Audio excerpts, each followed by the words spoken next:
പ്രിയപ്പെട്ടവരെ, 160 വയസ്സ് വരെ ജീവിച്ച ഒരു ഉസ്താദിൻ്റെ കഥ. അദ്ദേഹത്തിൻ്റെ കണ്ണിനോ കാതിനോ പല്ലിനു പോലും ഒരു പ്രയാസം ഉണ്ടായിരുന്നില്ല. നല്ല ആരോഗ്യത്തോടെ ജീവിച്ചു. എന്താണ് ആരോഗ്യത്തിൻ്റെ രഹസ്യം? അദ്ദേഹം ലോകത്തോട് വിളിച്ചു പറഞ്ഞു. ആ രഹസ്യം പ്രിയപ്പെട്ടവരെ നമ്മൾ കൂടെ ഒന്ന് ഒപ്പിയെടുത്താൽ നമുക്കും എത്രയാണോ ആയുസ് അവിടം വരെ രോഗങ്ങളില്ലാതെ ആരോഗ്യത്തോടെ ജീവിക്കാം. എന്താണ് അതിൻ്റെ സീക്രട്ട്? ആരാണ് ആ ഉസ്താദ്? എവിടെയാണ് ഉസ്താദിൻ്റെ ചരിത്രം ഉറങ്ങുന്നത്? ഈ വിഷയങ്ങളുമായി ബന്ധപ്പെട്ടാണ് ഇന്നത്തെ ക്ലാസ്സിൽ നമ്മൾ സംസാരിക്കുന്നത്. അസ്സലാമു അലൈക്കും വറഹ്മത്തുള്ളാഹി വബറകാതുഹു. ബിസ്മില്ലാഹി വൽഹംദുലില്ലാഹി മാഷാ അല്ലാഹ് ലാ ഖുവത ഇല്ലാ ബില്ലാഹ്. അല്ലാഹുമ്മ സ്വല്ലി അലാ സയ്യിദിനാ മുഹമ്മദിൻ വഅലാ ആലി സയ്യിദിനാ മൗലാനാ മുഹമ്മദ്. അൽഹംദുലില്ലാഹ്. അല്ലാഹു ഇല്ലോക ആഫിയത്ത് നമുക്കും നമ്മുടെ വേണ്ടപ്പെട്ട എല്ലാവർക്കും, പ്രത്യേകിച്ച് അൻവാർ ഫസറിൻ്റെ കുടുംബം അല്ലാഹു നൽകട്ടെ. നമ്മുടെ എല്ലാ പ്രയാസവും മാറ്റട്ടെ. നമ്മുടെ മരിച്ചവർക്ക് അല്ലാഹു ജന്നത്ത് കൊടുക്കട്ടെ. ആമീൻ യാ റബ്ബൽ ആലമീൻ. അൽഹംദുലില്ലാഹ്. പ്രിയപ്പെട്ടവരെ, 160 വയസ്സ് വരെ ജീവിച്ച ഒരു പള്ളിയിലെ ഉസ്താദിൻ്റെ, ഒരു പണ്ഡിതൻ്റെ, ആലിമിൻ്റെ കഥ പ്രിയപ്പെട്ടവരെ പലപ്പോഴും നമ്മൾ കേട്ടിട്ടുണ്ടാവില്ല. അദ്ദേഹത്തിൻ്റെ ലൈഫിൽ അദ്ദേഹത്തിനുണ്ടായ എക്സ്പീരിയൻസ്, ആരോഗ്യപരമായ, ഇത്രയും പ്രായം ജീവിച്ചിട്ട് കണ്ണിനൊരു കുഴപ്പമില്ല, കാതിനൊരു കുഴപ്പമില്ല, പല്ലുകൾക്ക് യാതൊരു പ്രശ്നമില്ല. ഇത്രയും കാലം ആക്റ്റീവായിട്ട് നന്നായിട്ട് ദീനിനു വേണ്ടി ഖിദ്മത്ത് ചെയ്ത് കുടുംബത്തിന് വേണ്ടി നന്മ ചെയ്ത് അങ്ങനെ ജീവിച്ച് മരിച്ചുപോയ ഒരു ഉസ്താദിൻ്റെ കഥ മഹത്തുക്കളായ ഉലമാക്കൾ, പണ്ഡിത ലോകം രേഖപ്പെടുത്തിയിട്ടുണ്ട്.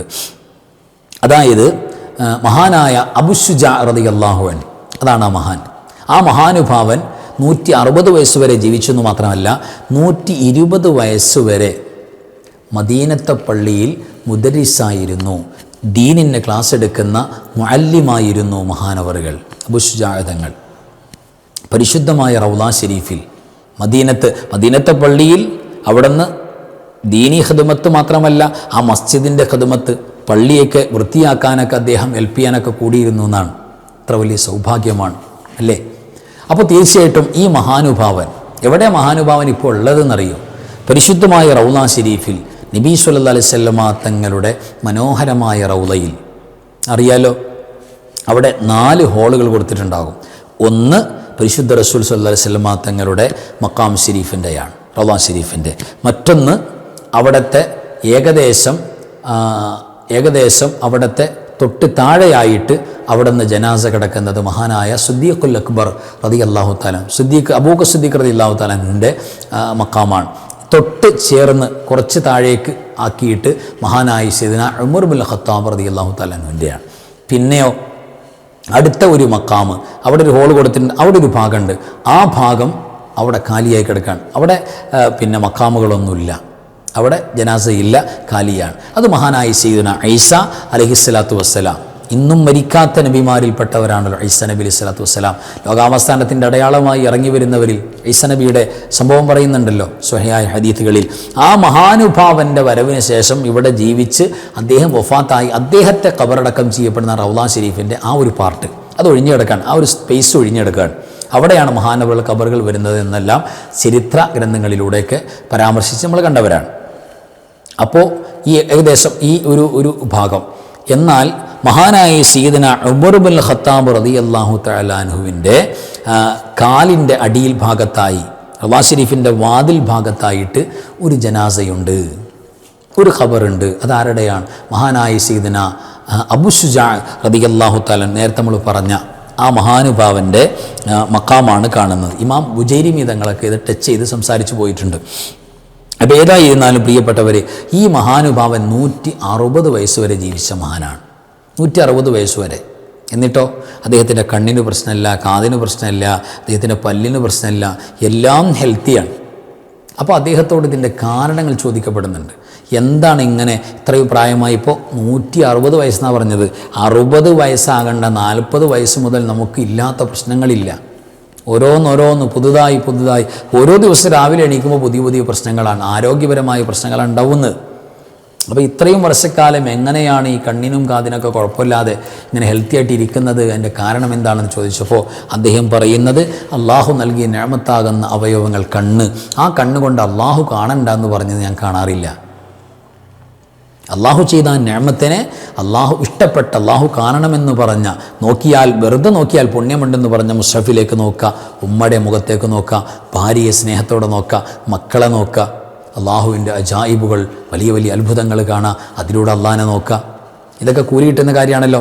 അതിനെയൊക്കെ ഉപയോഗപ്പെടുത്തും. അതല്ലാതെ അള്ളാഹു നോക്കരുത് എന്ന് പറഞ്ഞ ഇടം, ഹെറാമിൻ്റെ ഇടം, പാടിൽ അജ്നബിയായ ഒരു അന്യ പെണ്ണിൻ്റെ മുഖം, ഇതിലേക്കൊന്നും ഞാൻ നോക്കാറില്ല. എൻ്റെ കണ്ണിന് ഞാൻ അങ്ങനെ ഒരു പ്രത്യേകമായ ശ്രദ്ധ കൊടുക്കാറുണ്ട്. അതുകൊണ്ട് എൻ്റെ കണ്ണിനൊരു പ്രശ്നമില്ല.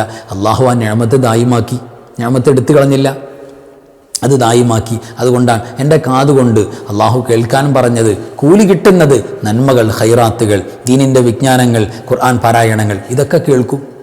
അള്ളാഹു കേൾക്കരുത് എന്ന് പറഞ്ഞ പിന്നെ ഫിത്തിന ഫസാദുകൾ, മറ്റൊരാളെക്കുറിച്ചുള്ള കമൻറ്റുകൾ, അതൊന്നും ഞാൻ കേൾക്കാറില്ല, ഇഷ്ടപ്പെടുന്നില്ല.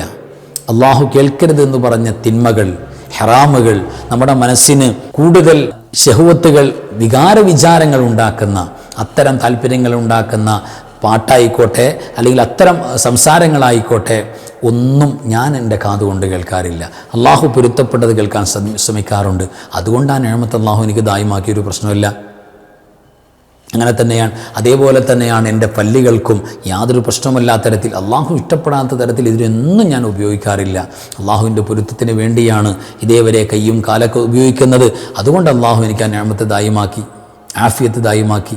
അതാണതിൻ്റെ കാരണമെന്ന് 160 വയസ്സ് വരെ ജീവിച്ച ഈ മഹാനുഭാവൻ അവിടുത്തെ ആരോഗ്യത്തിൻ്റെ രഹസ്യം ലോകത്തോട് പറയുന്നുണ്ട്.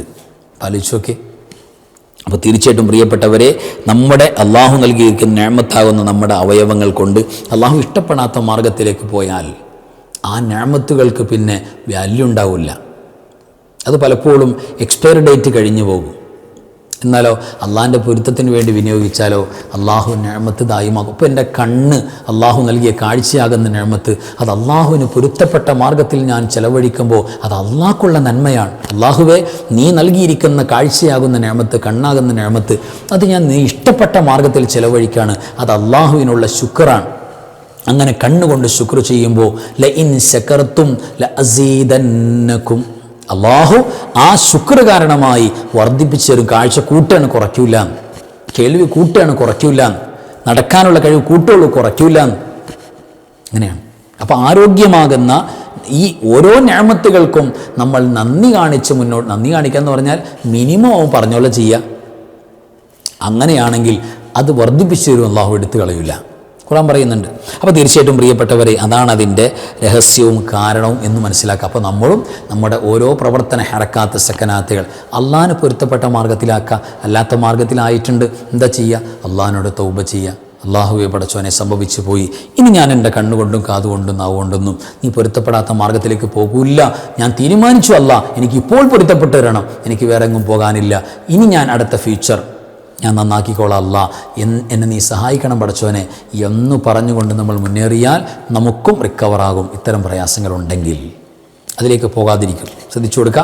അല്ലാഹു സുബ്ഹാനഹു വ തആല അള്ളാഹുവിൻ്റെ നിഅമത്തുകൾ ദായിമാകുന്നവരിൽ നമ്മളൊക്കെ പെടുത്തി തരട്ടെ. ആമീൻ യാ റബ്ബൽ ആലമീൻ. വാഖിറു കലാമി അൽഹംദുലില്ലാഹ്. അസ്സലാമു അലൈക്കും വറഹ്മത്തുള്ളാഹി വബറകാതുഹു. ബിസ്മില്ലാഹി മാ ശാ അല്ലാഹ് ലാ ഖുവത ഇല്ലാ ബില്ലാഹ് മാ ശാ അല്ലാഹ് കുല്ലു നിഅമതിൻ മിനല്ലാഹ് മാ ശാ അല്ലാഹ് അൽ ഖൈറു കുല്ലുഹു ബിയദില്ലാഹ് മാ ശാ അല്ലാഹ് ലാ യസ്രിഫു السوء إلا الله بسم الله ما شاء الله لا قوة إلا بالله ما شاء الله كل نعمة من الله ما شاء الله الخير كله بيد الله ما شاء الله لا يصرف السوء إلا الله بسم الله ما شاء الله لا قوة إلا بالله ما شاء الله كل نعمة من الله ما شاء الله الخير كله بيد الله ما شاء الله لا يصرف السوء إلا الله لا يا داخل الجنة تبشرنا بما حب